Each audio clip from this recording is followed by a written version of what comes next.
Welcome in, ladies and gentlemen, to episode 12 of the John Vogel Experience, the JDV Experience. So glad to have you guys tune in to check out the show. Really, we have a great couple guests lined up for us today. The NBC Sports Edge top draft analyst. I mean, it's hands down, he's the best guy they've got. Thor Nystrom will be joining the show, talking about free agent rankings, and Football Sapiens, Cleveland Browns fan and coverage guy, Dan Toomey, will be joining the show as well, discussing, there's a lot to talk about with the Cleveland Browns, as we all know. There's a lot to talk about. The Browns are a really interesting group right now. So, that all being said, let's jump into the show. Let's get started with Thor. You can follow him on Twitter at ThorKU. Definitely do that. It's 100% worth the follow. Joining the show first up today, back on the show, second time now. New mic too, by the way. Sorry, I have to get that out. Thank you, Ramblin' fan Brett Studer. Thor Nystrom from NBC Sports. Well, we had you on the podcast before. We talked about your free agent rankings. We talked about you do this every year, and you have these super long, in-depth lists that you put together, these spreadsheets that are just pretty crazy in terms of intel and information about guys. And the comp lists that you have is insane too, because it's like you have guys that are not ranked that are like obscure. I guess he's not too obscure. He played at Cal, Kikoka. I'm probably saying that wrong. Kikoa Crawford. You got him compared to Johnny Lee Hagan. There's nonstop player comps and shit. So I got both your lists pulled up. I guess we'll start with that. The Colts are the best in the AFC because you got two articles: Colts, AFC, Cowboys in the NFC. Which one was better? The Cowboys is who I ranked number one overall. Cowboys were first in the NFC. Colts, like you said, were first in the AFC. They both had really good classes.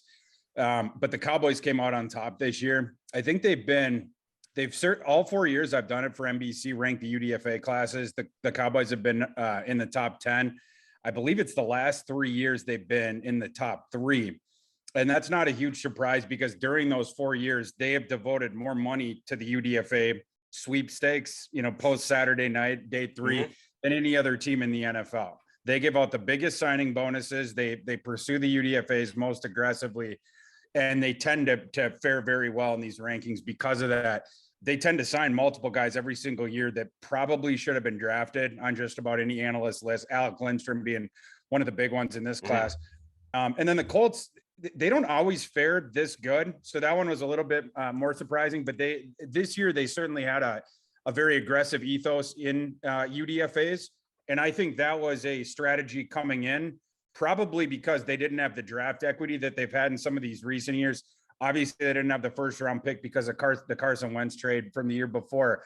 And so I think it was that was a very intentional thing of, we're going to do the best we can in the slots that we're picking in.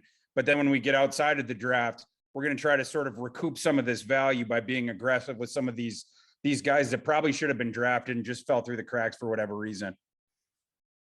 Yeah, because JoJo Domain, that's a guy out of Nebraska that he's kind of a mismatch. I wasn't sure how he would fare when I was scouting him. I liked him and I liked the skill set, but it's a guy that he needs a schematic fit. You need to kind of cater a role to him. And I thought that was interesting. Also, you had Jack Cohn way up there in your quarterback rankings. I don't think I was that high on him at 162. That's a 5th round pick, right? Something like that. Yeah.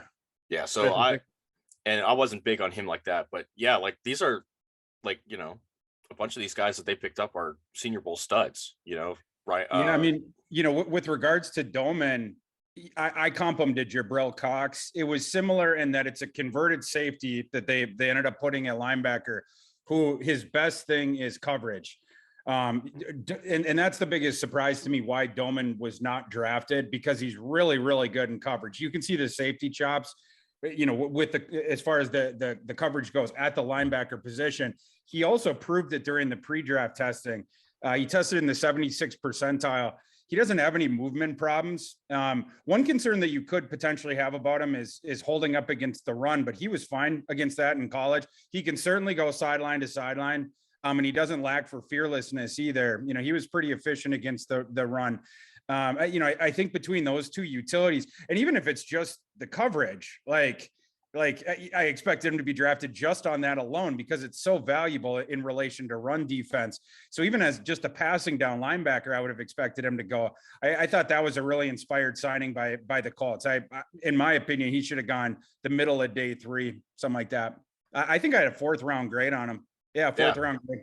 Yeah, 122 is where you had it, because that's also the really cool thing about your rankings. I think is you have that top 500 list that you put out before the draft, right? Yep. And that's like the first reference.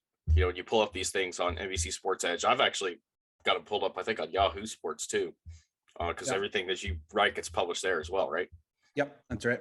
Yeah, so I've got them pulled up on Yahoo, and but it's awesome just because it's everybody's ranked. You've got, the RAS score there. You've got their heights and weights. Like, you want to talk about a resource just being crazy. And I guess one of the things that I also kind of wanted to point out was the Baltimore Ravens. You had them as number 2 in the AFC. I guess that's 4th overall, right?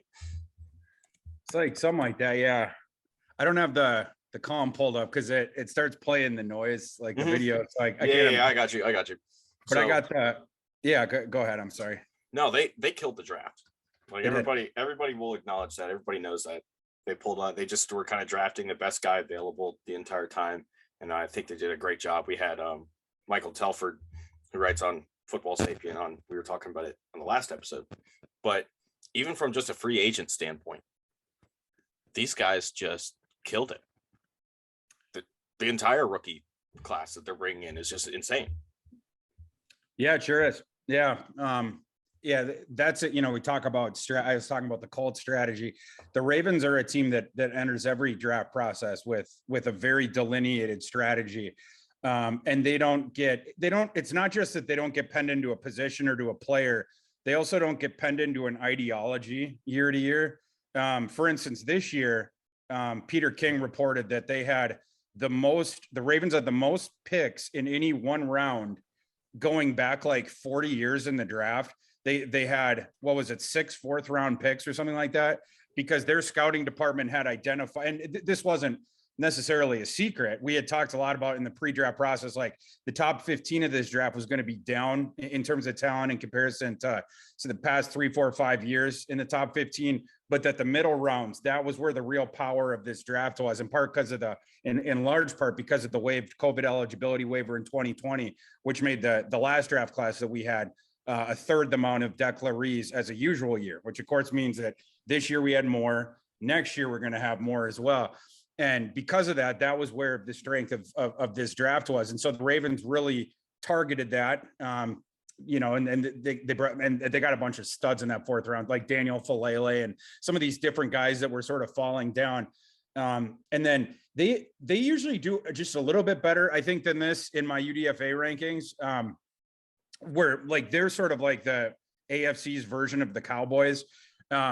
But they had so many guys in their draft class is probably why they finished outside the top 3 this year. But it was another solid UDFA class for them as well. They don't get cheated out of talent in any process, the draft process, UDFA process, regular free agency process. Like, they're just so sound, everything that they do evaluation wise, and the thinking and the thought process behind player acquisition.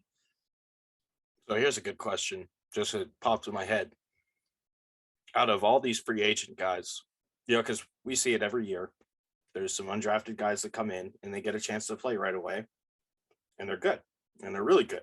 There's a very lengthy, extensive list of undrafted free agents that have impacted the league significantly throughout their careers. You got a couple guys that you can put bets on, because you're a big gambling guy as well, like I am. Who would you bet on in this class making a really solid career out of all the undrafted guys that came in? I would say I'm pretty bullish on Doman. I think Kellen Deach eventually he's got a shot to be a starter. If not, I think he's going to be a really good swing backup for a long time. He was another guy I was surprised that they didn't get picked. I think Josh Job's going to hang around for a while. People were dogging on him for last year, and I certainly get that. He got singed last year some, but he was playing through injuries. He was much better in 2020. So I think that was a good dart throw by the Eagles, because if you just took his pre-2021 work and his athletic body and stuff like that, he was worth a draft pick. So I think he's going to hang around too. I'm praying and hoping that Justin Ross, his body doesn't betray him at the next level. He might be my guy that I would say, if I knew that was going to be the case. It's just, we don't know if that spinal fusion, I'm forgetting the name of the congenital condition that he has with his spine. But as long as that doesn't cut his career in the next couple years, he could definitely do some stuff with the Chiefs. I like Abraham Smith too, the kid that the Saints signed from Baylor. He's like a downhill runner that just bounces off of people.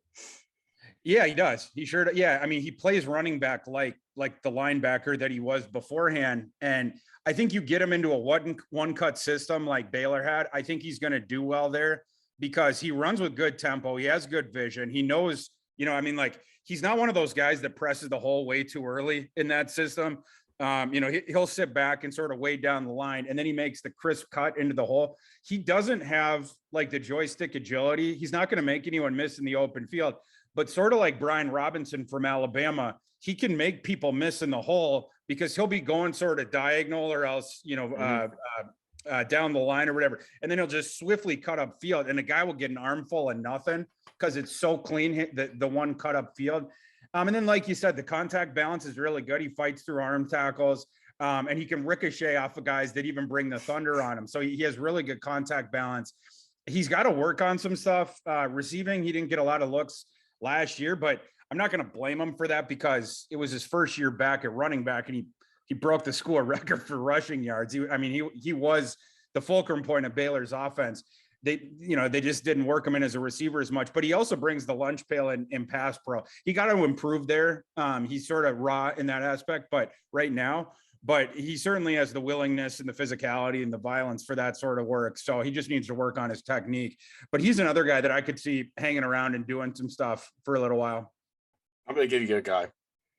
Nobody's talking about him right now, so maybe I'll be wrong, but the Chargers picked up Trayvon Bradford, wide receiver out of Oregon State. And if you look at that depth chart right now, they need a slot guy, and Bradford fits that spot. He might start right away. Oh, wow. Yeah, I wasn't quite as high on him, but he did flash some at Oregon State. It's just you never really saw that production jump up. But then again, to be fair to him, their offense was dog poop before last season, and then last season it was just it was a ton of touches for that BJ Baylor kid or whatever. So he to be fair to him, he was never in the best collegiate situation. No, because that guy's got some skill, and nobody talked about him the entire. It was probably part of it being who was his quarterback I think it was Sam Neuer the last couple of years.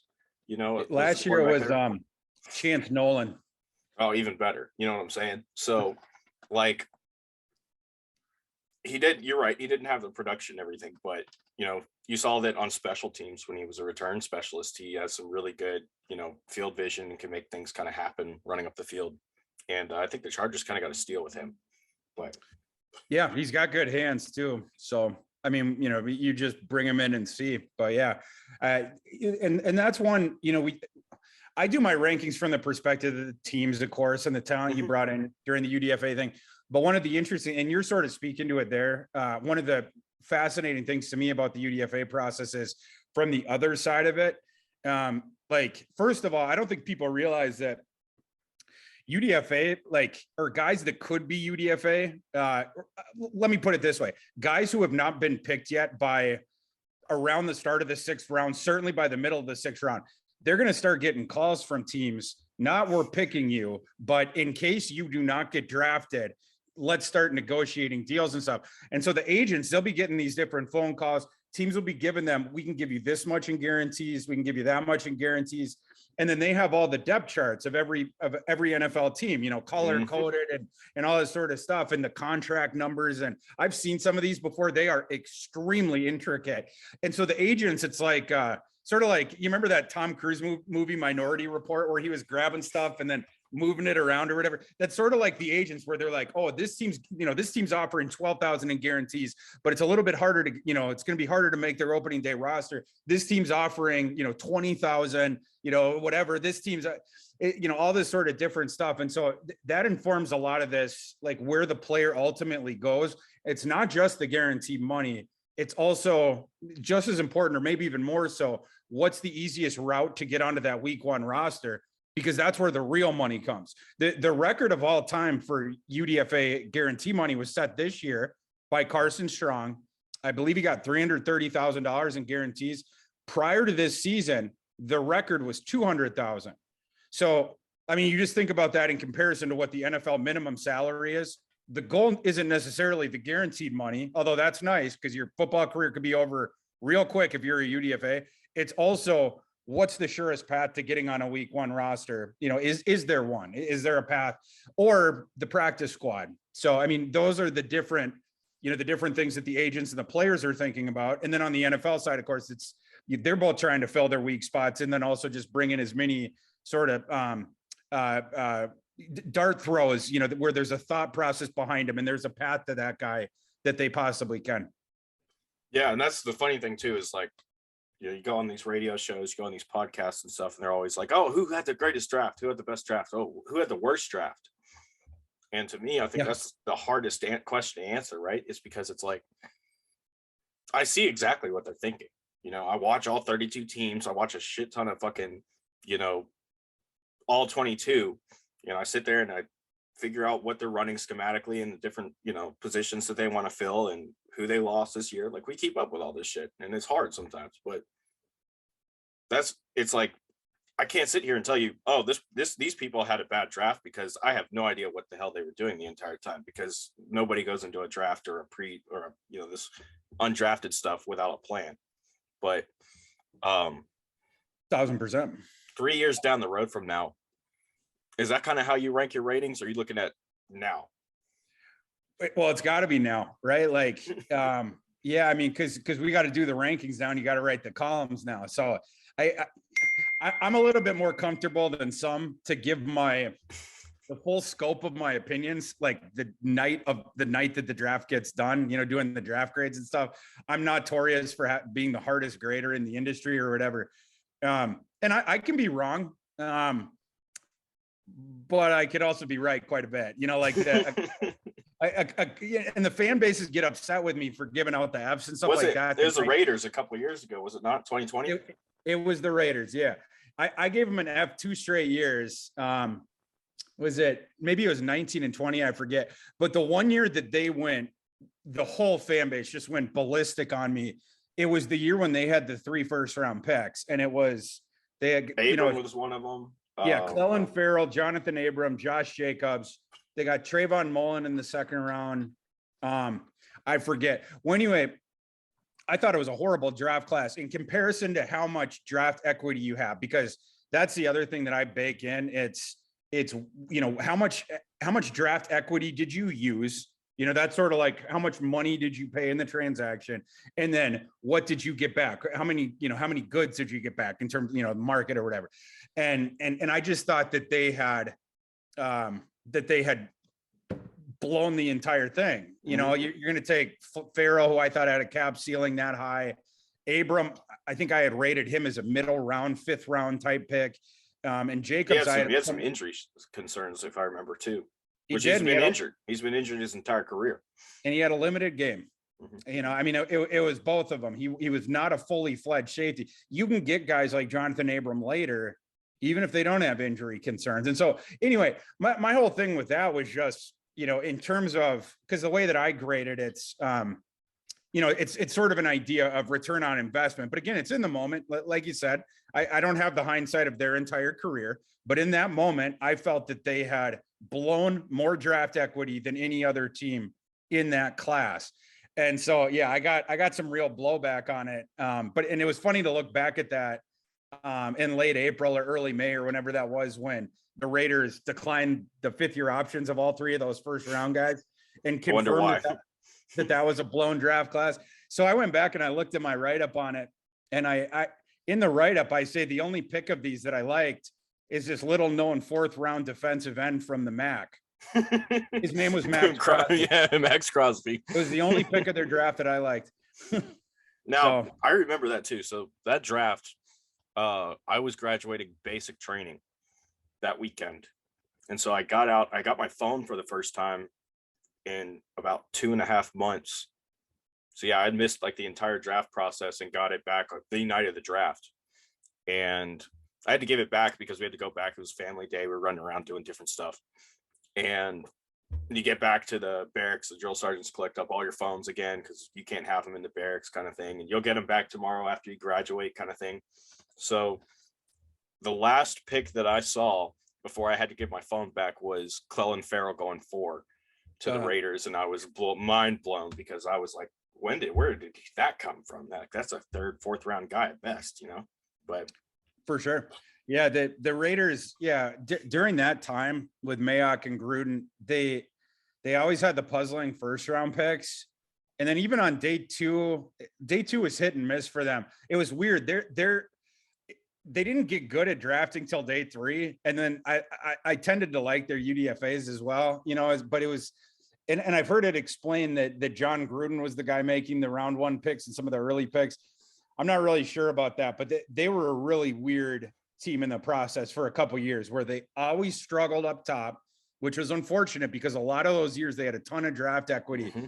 And the surest way to fail in the NFL is to blow your draft equity at the top. But then, later on, they managed to find some of these steals. So just a really bizarre organization at that time. Yeah, and it's funny too, because you gave an F in 2020 as well. And I believe they just traded Brian Edwards, which was I think he was the highest pick they still had left from the 2020 class. And now he was a 4th round guy. So everybody that they picked in the first few rounds there is gone, which is insane. Or maybe that was 2021. I forget when he got drafted exactly, but yeah. And this year, the team with a ton of equity that I gave an F to was the Houston Texans.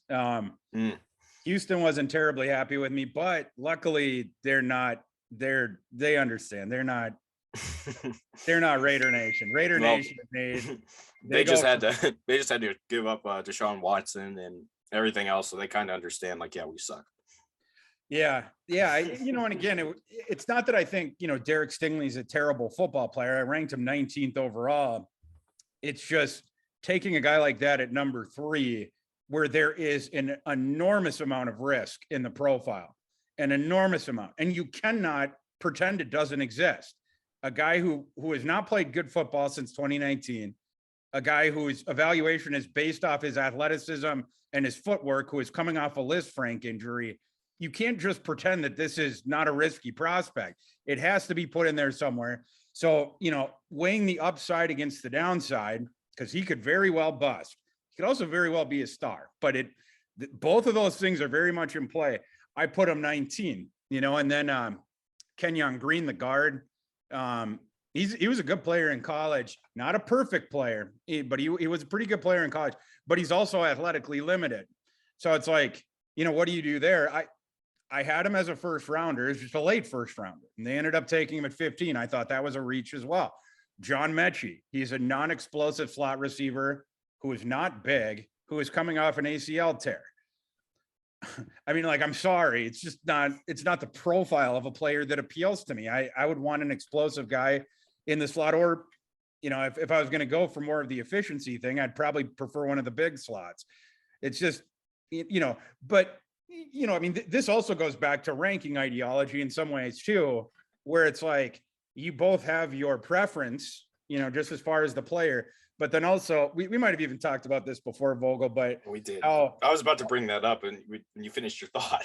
Yeah, I mean, how NFL teams, you have specific holes on your roster that you're looking to fill at specific positions. You also have schemes that you're looking to fill. So they're going to cut out, a given NFL team is going to just eliminate a certain amount of the board because either they're at positions that they don't need, they're not shopping for, or they're not players that fit the profile of their scheme. For instance, like Seattle, all those years, and to a degree still do, the long outside cornerbacks. They don't have any interest in the kid the Chiefs took, the local kid, I guess for them, McDuffie. Oh, right. Seattle never would have taken a cornerback like McDuffie, right? But or someone of that ilk, right? When we're doing this in the media and stacking a board, we don't have a scheme, an offensive defensive scheme. We don't have specific holes on our roster to fill. So you're sort of, taking all that out and it's sort of in a vacuum, right? Where you're sort of just trying to ballpark and gauge overall value that's sort of independent of scheme fit, but still nodding at it. Cause of course you can't rank you can't say a player has value if they're not a scheme fit anywhere. So, right. So it's certainly a part of it. And the thing like scheme versatility, stuff like that, is going to up a guy's grade. Whereas if they're only, let's say it's a 3-4 nose tackle that cannot play any other position or whatever, it's going to go down a little bit. Or a guy that could only be a 3-4 outside linebacker, right? He's not gonna be able to play 4-3, defensive end or whatever. Like some guys like that, they can get knocked down a little bit on the board because they're not as versatile. But again, and people need to understand an NFL team and then what I'm doing, it's a little bit different, right? You're sort of trying to approximate the process, but you don't have these specific delineated things that would either pull people up the board, pull people down the board, or totally omit them from your board. It is funny too, because those three guys that you just mentioned, the Texans all took, it was their first 3 picks, right? Was those 3 guys were all guys that we talked about before the process, that I was definitely a little bit higher on all of them than you were. But I think a lot of people were. The deal with taking Green there, it gives you so much versatility in terms of where you could plug him. He bounces all around that offensive line. Now, I don't know if I'd be comfortable playing him left tackle like A&M was. And it is concerning when you look at how everybody at A&M ended up testing. Like everybody was subpar athletes. I talked about this with Mike Farrell. Mike Farrell asked me, what's going on down there in College Station? Like, why did they all test like shit? I didn't know. Like, I didn't have an answer for that. It's weird that, like, even just looking at the specific guys in this class, all of them sort of like tested 15 to 20th percentile lower, in terms of their overall athletic composite than you would have figured. So it's kind of it's almost because I like to talk about game speed and short speed, testing speed. There are 2 different speeds for some players. Treylon Burks is a great example of that, where he's got a pulled hamstring or whatever it was that he had against Alabama, and he still outruns their entire secondary coming off a curl. So like there's game speed, and then there's testing speed. People play differently when they're wearing pads. Some people run better with them, some people don't. And it's really easy to get caught up in the relative athletic scores and all that stuff too. So I try not to get like that's it's not going to be a composite for success based on their RAS. But I think in the terms of them, when you look, because they beat Alabama this year, right? When you watch that game, everybody on that team looked like a bunch of studs, outside of, at least the drafted guys. Zach Calzada, he's going to be a terrible quarterback, and I don't know why we're looking and trying to scout him right now for the draft. But you know what I'm saying? Like, there's people there, and I think A&M is just a lot of guys that do really well on the field. Maybe they just don't test well, and because that's everybody. Like Weidermeyer was considered a top, 5 tight end at one point. He was considered a top 3 tight end at this time last year. And he had great tape. He looked like that he could be a really good runner. He goes out there, runs a 5 flat. Like where does that come from? But the thing with Green is I think he's very versatile, and he can fill a lot of holes, and you can move him around when you need to. And I think that's what Houston was thinking, is because if they're rebuilding, they're going to be grabbing everybody they possibly can. If he's one of the best 5 offensive linemen, they feel like they can plug him in anywhere on that roster. And as for Mechie, I like Mechie more than you do. I thought he should have been paired with Mac Jones, but that's gone. That's done. The thing with him is he fits their X receiver. If you look at what Houston wants, look at the receivers that they've had in that role over the last few years. Mechie has the body type. Mechie has the athletic ability, at least on tape. We don't know how he would test. It makes sense why he would go there. So yeah, 31 other teams, Mechie's a slot receiver, like you said. But at Houston, with what they want, I think he's their ideal Z. And I'm not saying it's a great scheme. I'm not saying that, oh yeah, what Houston's done over the past few years has really worked, because it hasn't. You know, as soon as Deshaun Watson was carrying that team for 3 years and he got sick of it and was wanted out. But that, I think that was why they went with Mechie. We'll see at the end of the day. It is too a new scheme. We have to mention that too, because Lovie Smith's there now. I don't know how much control he has. That's a whole nother topic for another day. Hopefully for that team, as little as possible. that Illinois stint was awful. Oh man. I still cannot get my head around the fact that Lovie Smith is coaching anywhere, right? I mean, a high school would have been, the high school game has passed Lovie Smith by. The fact that he's an NFL head coach is mind-boggling. And I think that we all is a know whole nother topic for another day. Whole other topic. But yeah, if you watch the end of, I mean, certainly the end of his Bears tenure, and then, you know, Illinois took the shot on him because it was like, oh, you know, the locals know him and he's a name and maybe he can bring up the recruiting. I don't want to say excited, but I was intrigued when they did that. And I followed that program pretty closely the years that he was there, followed most of the Big Ten pretty close. And that was an embarrassment. Schematically, the game has so far passed him by.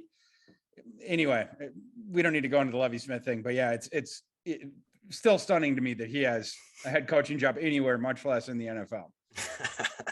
He might be do okay if he came down here to Alabama or Tennessee and coached high school, because I've been to a few of those games, and some of the best schools here in the state are still running, you know, triple option type, you know, wing tees. So he might do okay down here. Maybe. I'll give him that. All right. So I guess my last question, because I know that you're on a little bit of a time constraint today, is because you, like you said, you're a hard grader. You get down to the bottom of these articles. I'm scrolling right now. Sorry. Because I read through them, but I can't remember who was still down there. I can barely remember. So look. Yeah. Okay. So you've got the New England Patriots at 31, and at 32, you've got the Minnesota Vikings. And I think you can Vikings. You can never accuse me of being biased, Vogel. Have I accused you of bias? No, just the internet. Okay, good. Because I was like, I've accused some people of bias, and I didn't think you were one of them. No, I'm perfectly happy to rank the Vikings wherever they deserve to be ranked, you know, or the Packers, who I hate in real life. But like, well, I would assume that the Vikings are down there because it's straight up. They didn't sign a lot of people, you know. It's a very limited class. Because I mean, I think Brian Kobach's going to be a really good running back. The kid out of I like Toledo. Kobach. I do like him all that. He's going to be really good. I think Luigi Villain is going to be better than a lot of people suggest, because I watched him a lot at Wake Forest and I thought he was great. And Tyree Stevenson is a guy that I was watching like last year as a 1-tech nose tackle, 0-tech, and he's awesome for that. I'm not saying he's going to make the team or anything, but I guess out of the bottom groups, so I guess that kind of leaves the Patriots, because they had a decently sized class, but nobody really there. What has them so low for you? Which one, the Patriots or the Vikings? So this would be the Patriots, because I think the Vikings is obvious. They had like 8 guys on the list. Yeah. So for the Patriots, it was basically they only signed 2 guys that I had in the top 450. So the Patriots got two interesting guys that I was sort of interested. LeBron Ray is probably the big one. And with him, you're just wondering, can he stay healthy and what can he become when he does? You know, we just haven't seen a ton of snaps out of him, but he's got the talent. He's got the body for it. everything like that. I'm sure they got some intel. Belichick and Saban obviously are buddies and stuff. So Yeah. I'm sure they got good intel on him. I had a 6th-round grade on him. So I think that's, that, and then Derek King, I was just interested in, and I thought he found a pretty good spot as well, with the Patriots. They've already talked with him about, sort of embracing a slash role. I don't think categorically they're going to move him right away from quarterback, but I think that's, very much in play between running back and wide receiver. I think they're going to try him out at both. And then, also give him some reps at quarterback and see what happens. But Derek King was sort of in college.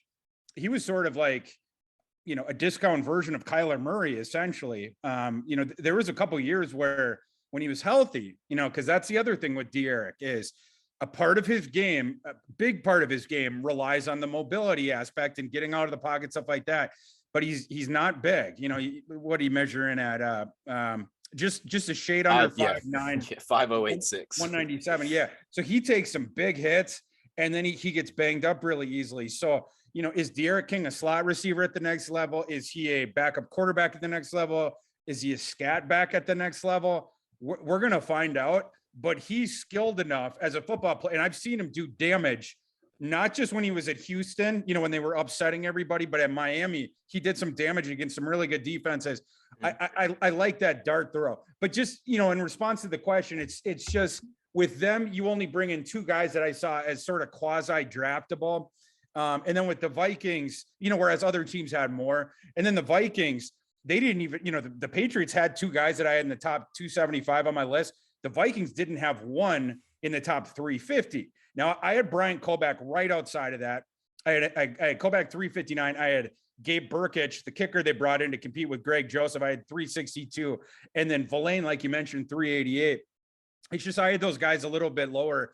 And those were the only 3 guys that I had within my top 500.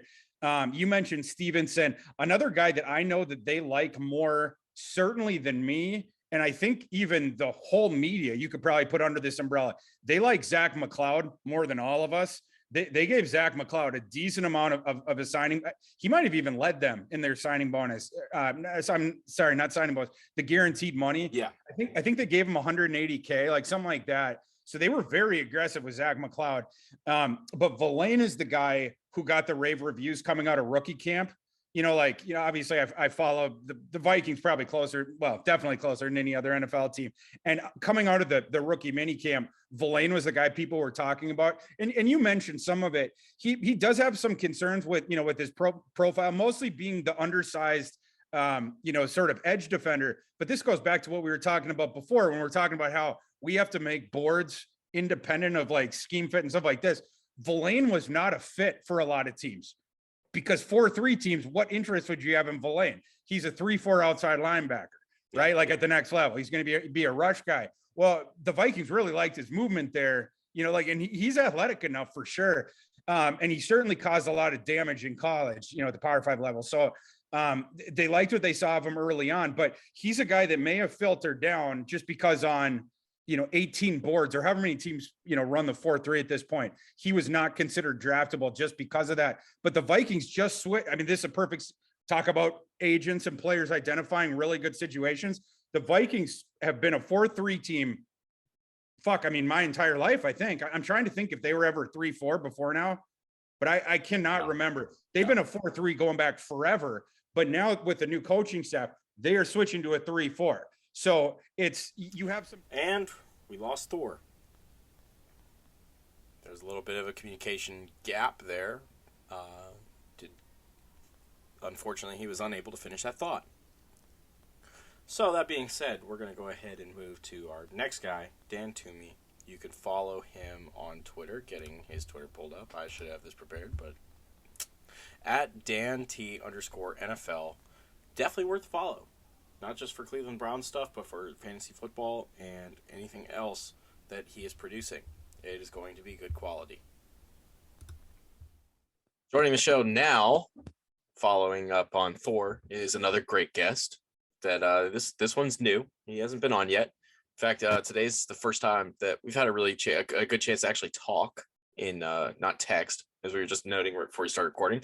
Dan Toomey is joining the show. He is a writer on Football Sapient with me. He covers the Cleveland Browns. He also is a featured writer on Dynasty Nerds. So if you really like fantasy football, Dan is probably a really good guy to start getting a lot of info from and follow. You can follow him on Twitter at DanT_NFL. So Dan, Cleveland Browns, it's such a hot button topic, and it's kind of hard to shy away from the fact with all the intel. I've been seeing stuff the last couple of days that Deshaun Watson is definitely getting suspended for several games, and that was a whole thing when they were trading for him. And I believe I'm pretty sure you're a Cleveland Browns fan. So yeah. I guess we'll start with just the whole idea of this, NFL draft. I mean, the Cleveland Browns and Deshaun Watson trade situation. As a fan, how did that make you feel? So I'll be honest, putting football aside, coming from a personal standpoint, we've all seen the allegations. We've all seen what is going on with that situation. I felt uneasy. My very first reaction was, is this something that's going to affect my fandom? And there was a couple of days where I was like, maybe the Browns aren't for me. Which is funnily enough, because I just started writing for you, this past season. So Yeah, kind of funny timing with that. It just left an uneasiness, which I will be honest, I still feel that to this day. He will be the quarterback going forward. I think what he has been alleged to do is terrible. I just want to make that known before we discuss anything. And I think I speak for a lot of Cleveland fans when it creates an uneasiness. I want to root for the Browns. I want to see us do well. I don't want to root for Deshaun Watson, as a person, Yeah. You kind of got to see it as he's number 4 in the Cleveland Browns, and that's the way we're going to be, moving forward. It is funny that we're talking today. I don't know if you have been keeping up with the news that's developing actually in the past 24 hours. The NFL is actually meeting with Deshaun Watson either as we speak or tomorrow morning. They're getting together to meet in Texas. And everything that I've heard and people I've talked to, we are going to find out this week what the 2022 season is going to look like for the Cleveland Browns, one way or the other. So I know it's been, many, many months of him with everything going on, and then, many weeks him as a Brown, and everyone says, what's next? What's next? What's next? And I think we got the answer to that question this week. One way or the other, the league will make a decision. Yeah. So the crazy thing is with the Deshaun situation was Football Sapient kind of got its start, like its big first jolt from this situation, because when this news first broke, no one was talking about it except for, I think it was Dan Lust and the Conduct Detrimental podcast. They didn't have a website at the time, and it was us, and there was no one else. So that was our first kind of jump, I guess you could say, into the sports world, where we were covering something and it quickly became relevant. But that aside, the whole situation is crazy, whether it happened or not. The allegations are serious in nature, and I understand that the Browns are saying that they feel very comfortable with the fact that it probably didn't happen. But I'm not to say that that's not going to be the case, obviously, because there's still 23 civil lawsuits pending. Without it, it's, from what I've spoken with, it's very difficult to charge someone with I think a criminal offense in this regard, in these types of matters. It's understandable why the jury wasn't able to find enough proof, but the civil cases still are there, which that is the concern going forward with that. But anyways, I had seen that when you started to say that they were meeting in Texas, I remembered seeing, I think it was Schefter who tweeted that they were meeting, or maybe it was Rappaport. I can't remember right now. And as funny as enough, in more Deshaun news, he is taking the team to the Bahamas this week. I saw that too. A little team building. Baker Mayfield is not reported on the flight. So Surprise, surprise. that drama staying. That's the other thing Texas. that's going on right now with Cleveland, right? And I think I've talked a little bit about this over the last couple of months. I don't remember if it was publicly. I know I've definitely said it privately, but and that's the thing, that when you start doing podcasts and you do all these different writings and everything else, you start forgetting what you said publicly and what you didn't. So you find yourself repeating yourself, right? It's really funny. But no, the thing with him is, you're a Browns fan. You dealt with him for the past year. I was a big Baker guy when he came out of college, Same. I loved him. I thought he should have been the first overall pick. I was saying that, I think, from January out. I actually thought that, November, it was really weird that no one was talking about him as a first round pick before that draft, with everything that he had accomplished, and the story was awesome. He's a walk-on. He's coming in. He had that fiery personality, the crotch grab at Kansas, Ohio State flag plant. Yep. At Ohio State. I mean, which probably irritated a lot of Browns fans that I believe are also Ohio State fans. But it's a funny cross section of people hating Baker for that moment, despite them being his quarterback last year. Right. It created a lot of discourse. And that's the thing with him, is he was always like that, and I always respected that about him. To the point where he had that personality, that he was able to be himself. And at the time, I didn't see any issues with it. I thought he would be fine. And now here we are 4 years later, coming up on, this is his 5th year option, so this is year 5 for him. Nobody wants to pay him $18 million. And he continues to bury this hole, right, where he's put himself into an even worse situation than the Browns did by saying, we want a mature adult in the quarterback room. You don't get on a podcast and you don't sit there and say, you know what? It's everybody else's fault. I did everything that I was supposed to for Cleveland, and I didn't get anything back. And it's also kind of like, well, not necessarily. And so I'll give you a story that I heard, and it was from his rookie year. They fired Hugh, right? And Greg Williams becomes the interim head coach for the Browns, and in comes Baker, all fired up one morning because Greg cut the pre-snap protections from 26 different protections he could change at the line of scrimmage. He cut it down to 6. So he started simplifying the playbook and condensing it. Baker busts in there all upset about it, like yelling, like, why are we doing this? This makes no sense. Greg grabs him by the scuff of his collar, and he's like, listen here, motherfucker. I was a quarterback in college. You're not ready for this yet. I am making your job easy. We're going to do this. I'm the head coach now. That's how it's going to go.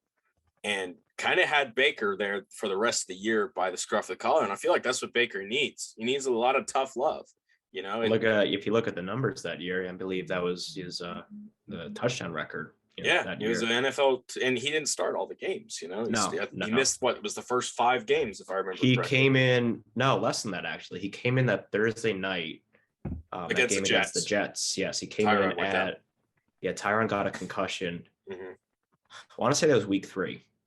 Because I think we were 0-1 and 1. We had a tie one of the previous weeks, I believe, and it was still during the big losing streak. But the electricity he put into that city that night was. I remember that game. I was watching that one. I was watching that one live. It was awesome. They had the fridges, the Bud Light fridges, in the bars, and they cut them open. yes, yes. That was awesome. Yeah, but like, I hate to say it, but a lot of the Baker, pro arguments do come back to, the energy he gave the city, the electricity that he installed in the fan base, and that moxie, the intangibles, you could call them. I still remember that playoff game against Pittsburgh. It's probably one of the best games as a fan, ever. That Sunday night game, and unfortunately, the play didn't always match, the intensity, the electricity, whatever you want to call it, just never got back to that point. And now a big argument could be said that it's tough when you're starting your career and you got, how many head coaches did he go through? Because he had Hugh, and then Greg Williams for half a season, and then the Freddie Kitchens experiment. Yep. And now Kevin Stefanski. Yeah, exactly. And I'm not saying that his argument is invalid, but I'm saying at some point you have to, I'm not trying to get political or anything, but it's what Dwight Eisenhower always said, right? I think it was him, right? The buck stops here. Yep. You got to take responsibility at some point, Yep. Like, that's the thing, is you're a quarterback, you're a leader. And I'm a Baker guy. But when I went to Indianapolis and I started sitting down at the bars, with the different NFL people, and we're just chatting and talking, the story was all the same. He's immature. He doesn't take responsibility. It's an issue. And I think that's evident right now because no one wants to give him $18 million. The Browns don't want to move him unless someone's willing to pay the $18 million. Nobody's going to do that. Yeah. It's a giant stalemate right now. Everyone's looking at each other saying, you move first, and then we'll see what happens. It's tough, because he's got the price tag attached to him. I want to say if he took the money out of it, there would probably be a couple teams interested, in his services. I don't have the numbers in front of me, but I think Mariota and Trubisky, they signed for like 6 or 8 million this year each. Like heavy. I think it was more. I think Trubisky is getting 12, and I want to say Mariota is getting 10. Yeah, I could be wrong. But I remember they're very like incentive laden contracts. Yes. Playing time, team records, team wins. But if you threw Baker into that mix at that price point, I'm sure those teams would be interested. But from a Cleveland standpoint, how much of that money are you going to eat by cutting him? How much of that do you want to go through versus maybe let's see if somebody maybe gets hurt, during training camp. And that's the other thing though, too, is if he was smart, I'm not saying he's dumb, but I'm saying he's acting very dumb right now. And if he was smart, he would show up, he'd be putting the work in and understanding that these first 6, 8, however many games Deshaun Watson's going to sit in 2022 is your fucking audition. Yep. To go out there next year and get that contract, get that money. Exactly. You know what I'm saying? It's like he's so caught up in all the drama and all the, they moved for Deshaun and they don't want me to be the quarterback anymore. Deshaun Watson's not going to play probably half the season next year. And if you put on a great performance, you're going to go out there and get a $25 million a year contract. Might be a prove it, but that's what the prove it deals look like right now when you've been successful, at multiple points of your career, which he has this rookie year, that first year with Kevin. And then I guess you could make the argument he looked okay at times last year before he started getting the injuries, but if he's smart, play in Cleveland this year, dude. Suck it up. Well, that's the thing is, that 2020 season, he looked great in the fancy system. Yeah. Last year, I don't want to throw out large sets of data, but he was dealing with that injury the entire year, and how much of it was him, how much of it was the injury, I don't think anybody's ever going to truly know. But if you could get a little bit of that 2020, back, that's a quarterback that starts for 6 teams at least 6 teams in the league. I think that's I wouldn't say any team because obviously there's a lot of star quarterbacks in the league, and I'm not trying to diss any of them and say Baker's better, but that's a top 20 quarterback when he plays like that. Yeah. So that's 12. That's 12 teams at the very least that he could start for. And you look at like Detroit right now, right? And if he was less money, Detroit would make a lot of sense because Jared Goff is there. Jared Goff is meh. Everybody knows that. It's kind of like with Goff, it's literally think his name. This is like my ADD kicking in, right? Where it's like, okay, Goff and golf are like two very similar words. And golf is literally one of the least entertaining sports to you literally put that on while you're working and it's just like background noise and you're just fine. You don't actually sit down on a couch, crack open a beer and watch golf unless I guess you golf, but I don't golf. So that means that's background noise. That's just like, okay, that doesn't mean any, I don't see anything going on here other than there is a ball flying through the air And that's kind of what I think of Goff, right? It's like Jared Goff, that is.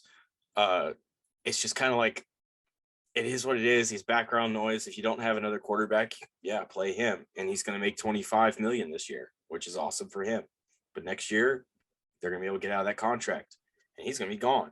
So Detroit would make a lot of sense if you're Baker Mayfield. So it's actually funny you bring up Detroit, because you know who else is in Detroit right now? At quarterback? Baker's guy, John Dorsey. Oh, John Dorsey was forgot hired about that by You're the Lions right. front office as an advisor. You are right. So I remember I was, kind of staying on top of the news cycle throughout the winter, and I saw they made that hire, and I put that in the back of my head. I'm like, let me remember that, because, these guys, the Spielmans and the guys who go around the league, they go to new locations. They try to, bring in a little bit of their old talent. Dorsey even did that with Kareem Hunt, because he drafted Hunt when he was in Kansas City. Yeah. Then when Kareem got released, he brought him over to Cleveland. So yeah, when this whole situation was stewing, I had the same idea. I was like, Detroit would make a great place if there wasn't 18 million reasons that they can't do that right now. So yeah, no, and I'm glad you brought that up. I totally forgot about that. Because Dorsey fucking loved Baker Mayfield. Loved. Like, you saw everybody saw Hard Knocks that year, where he would just get on there and just rant and rave about this kid. And every time Baker walked in the room, Dorsey would just fucking light up like a Christmas tree. But so no, that I didn't realize, I didn't put two and two together on that. I was just looking from a roster standpoint, where it's like Tim Boyle is their backup quarterback right now. I mean, Tim Boyle, if you go look at his college stats, you wonder why he's in the NFL. You go watch that Thanksgiving game that he played against Chicago, at the early Thanksgiving game that everybody, is eating through and falls asleep to. You're kind of wondering why he's in the NFL, So Detroit just made a lot of sense personally. Honestly, that Lions roster is not terrible. They've got a lot of weapons. Then they're rebuilding the right way. If you look at where they're deploying assets and how they're putting things together, they are rebuilding the right way, which is nice to see. And I think Matt Campbell would be that guy that would I said Matt Campbell, but Dan Campbell. Yeah, Dan Campbell. Yeah. I'm thinking Iowa State. I've been in college football all day. I think Dan Campbell would be that kind of guy that would grab Baker by the scruff of the collar and kind of shake him around and say, hey, look, listen, this is how we're doing things. You got to fall in line, man. And once you get him at that point, I really think, if you've got a coach that is willing to do that with a quarterback, Baker's going to be really good. Yeah. Personally, I did want to ask you, because this is a big topic, right? With the new schedule out and everything, and you covering the Browns and everything. What is your expectations for the Cleveland Browns coming up in this 2022 season? So that's a good question. So do you want to play out two scenarios? Let's say, we know that Deshaun is going to get suspended. It's probably going to be in the range of 6 to 8 games. I'm leaning probably 8, because Ezekiel Elliott was suspended 6 games for much less. Mm-hmm. So let's say an 8-game scenario, he's suspended for 8 games. What's going to that salary situation with him is a whole nother conversation to be had. But wait, can we pause for 1 second and address that, because this has to be said. Go ahead. Somebody who covers the Browns, we work in media. We know people like to take their little tidbits and fly away with them.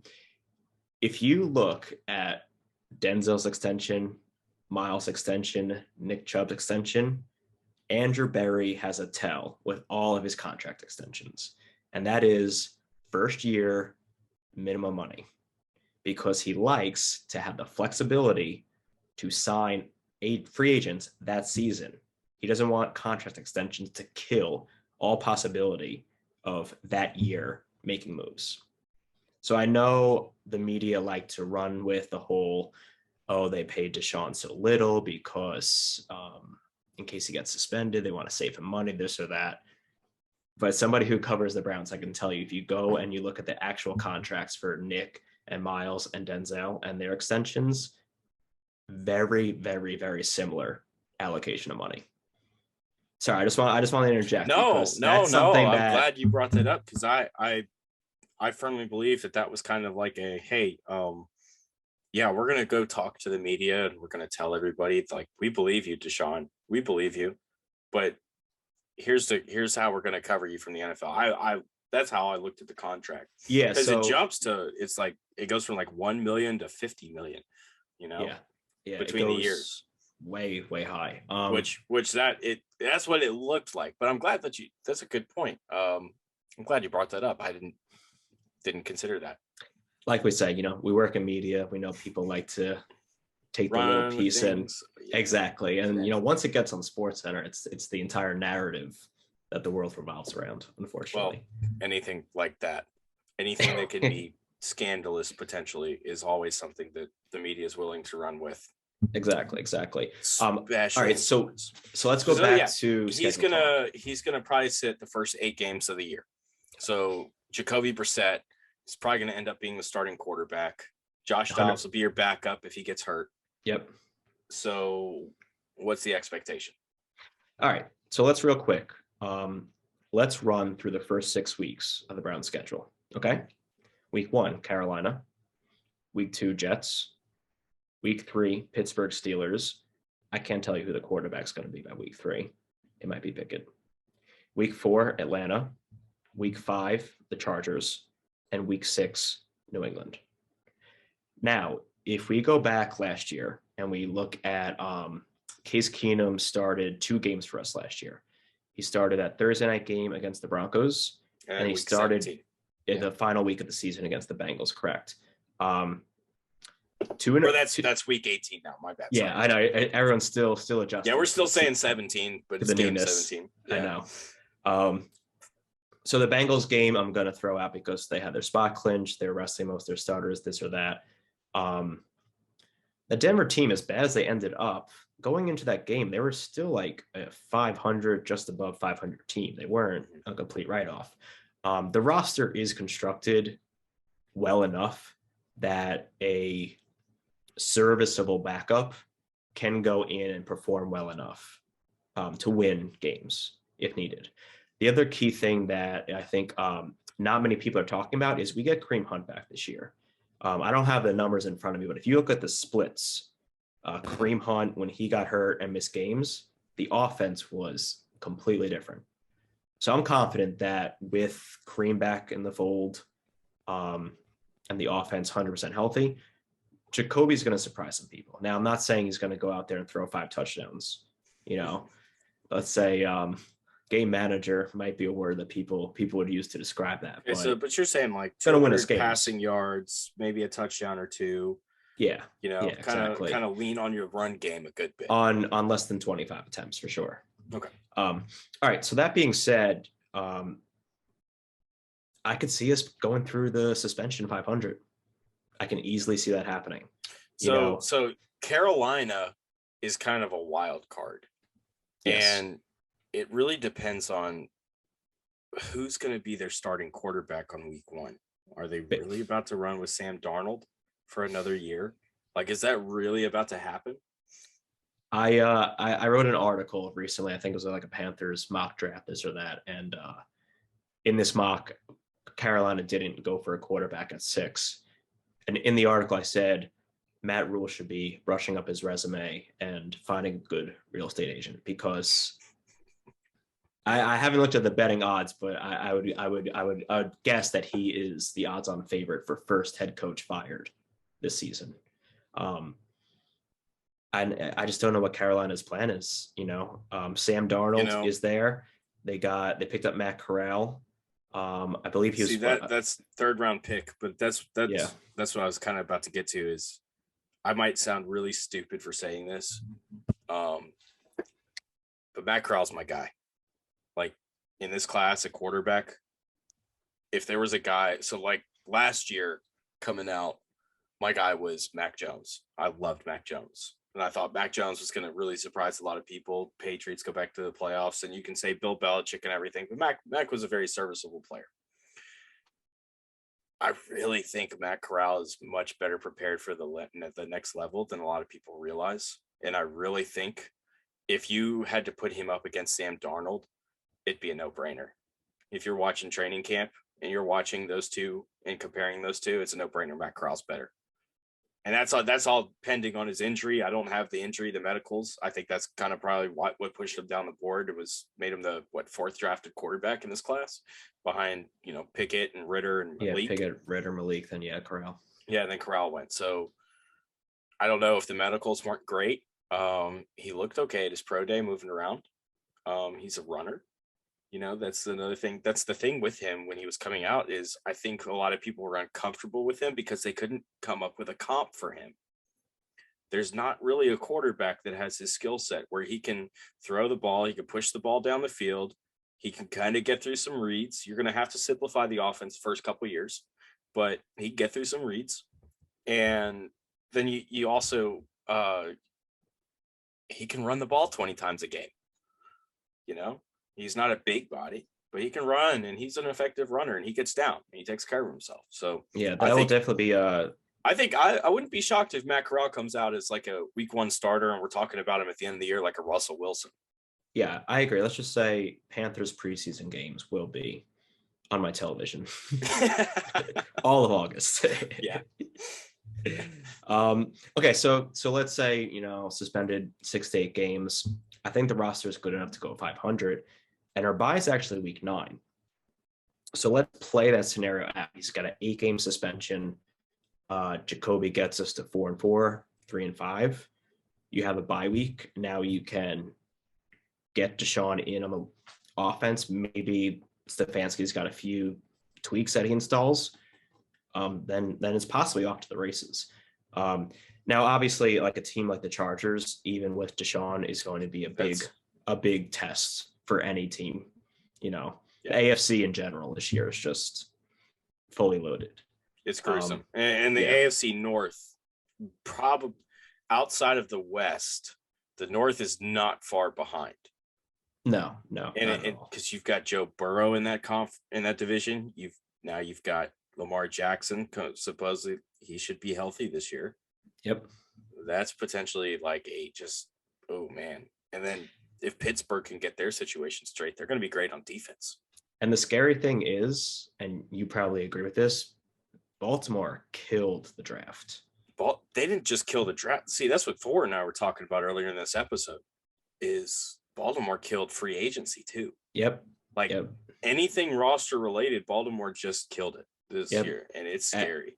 Eric DaCosta and Ozzie Newsome did a wonderful job, and as a Browns fan, I am terrified of that roster this year. I think everybody in the AFC should be terrified of the Baltimore Ravens, because even if Lamar Jackson doesn't stay healthy, you've got Tyler Huntley, who was a serviceable backup and probably would be a low-end starter.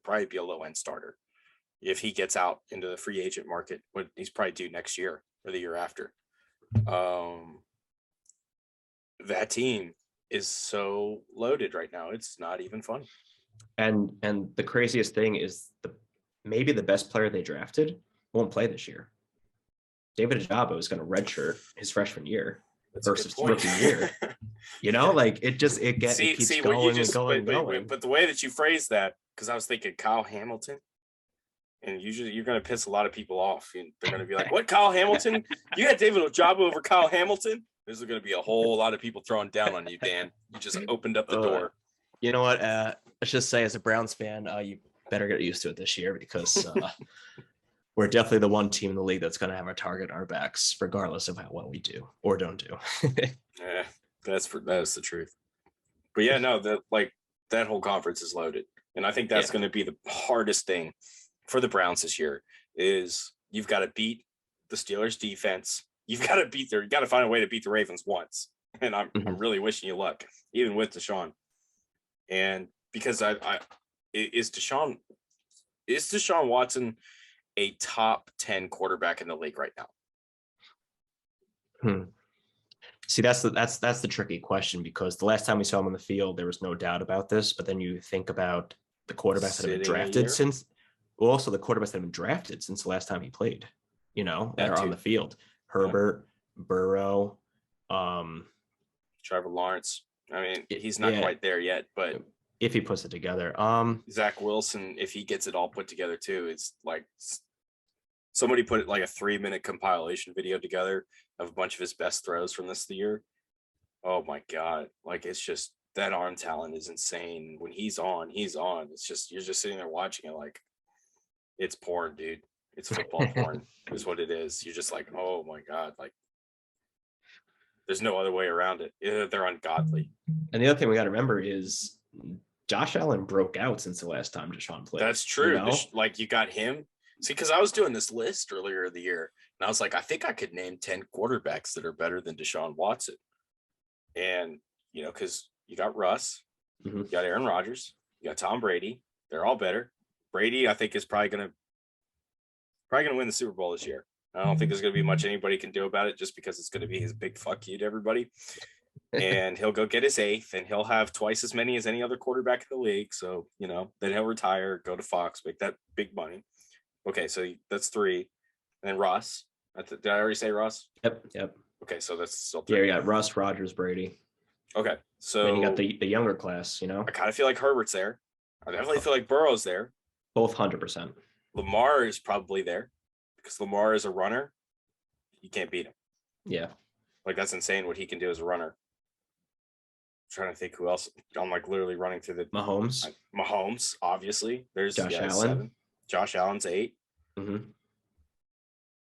You could make an argument for Dak, I guess, maybe, if you really wanted to.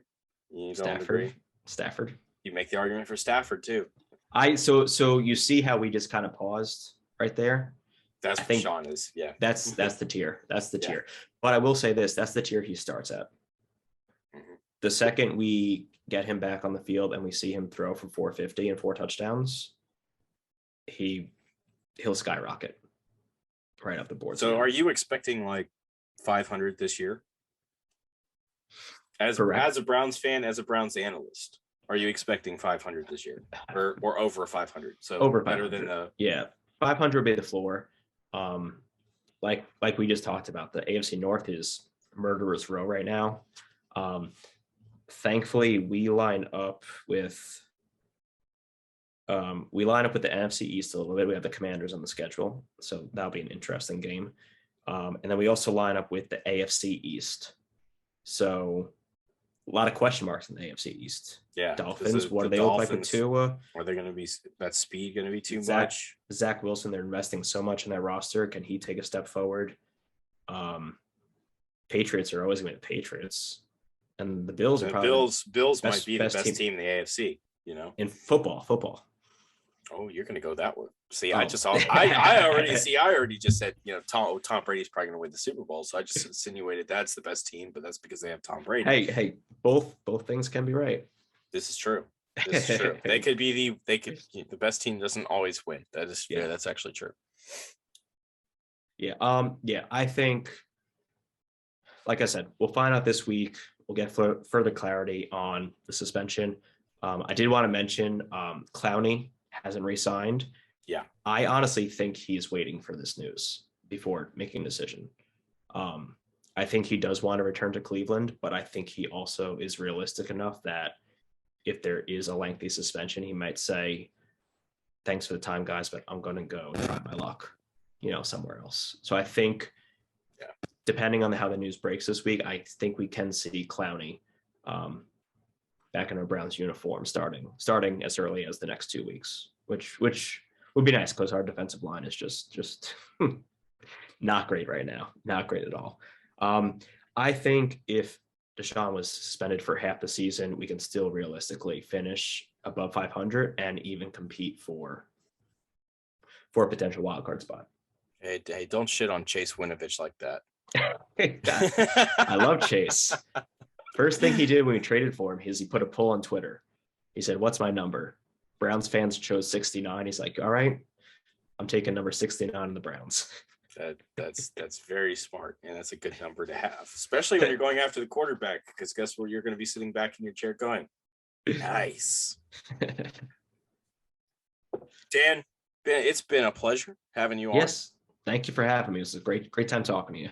If we get a chance, we're going to have to get you back on like full time, because we probably left a lot of Browns topics on the table. without ever easily. discussing them. So we'll get a full episode with Dan here in the near future, for sure. Dan, you have a good rest of the night, okay, bud? Thank you, John. You take care of yourself. Yeah, for sure. Thank you for tuning into my channel and checking out the content. Be sure to hit the subscribe button and follow us on your favorite podcast platform as well.